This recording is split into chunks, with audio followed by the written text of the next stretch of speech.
Сәлем достар, бүгін сіздермен окрошка дайындайтын боламыз. Ең алдымен бізге 2 қияр және де 2 редиска қажет болады.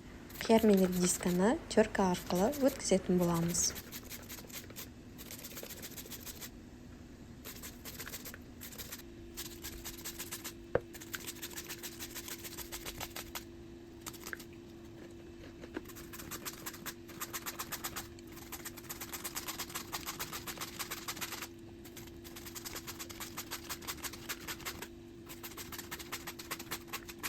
Келесі біздің окрошкамызға шұжық, яғни колбаса қажет болады. Оны видеода көрсетілгендей етіп, майда бөліктерге 4 бұрыш етіп тураймыз.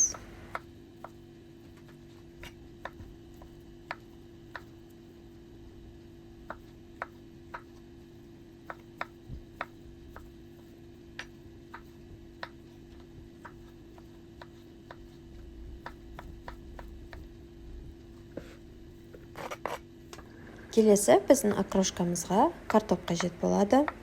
2 дана немесе 3 дана қоссаңыздар болады.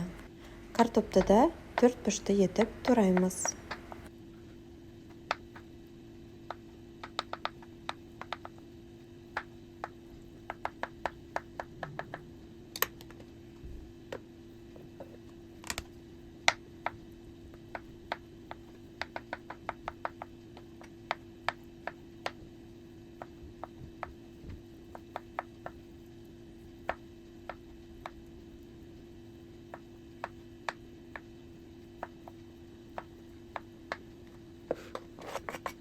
Келесі окрошкамызға қайнатылған 3 жұмыртқа қосамыз.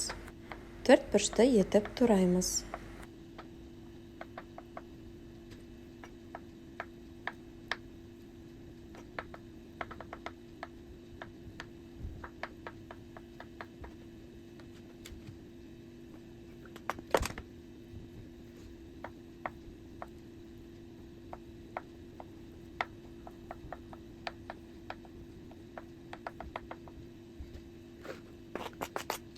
Барлығын турап болғаннан кейін окрошкамызды жақсылап араластырамыз.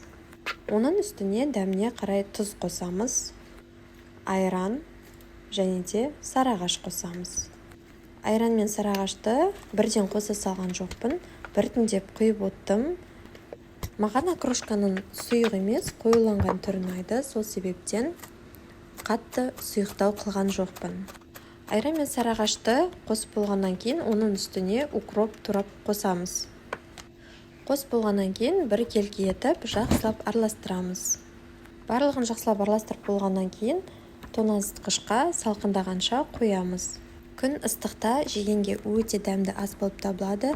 Осы рецептпен окрошка жасап көріңіздер, барлықтарыңызға ұнайды деген ойдамын. Ас болсын!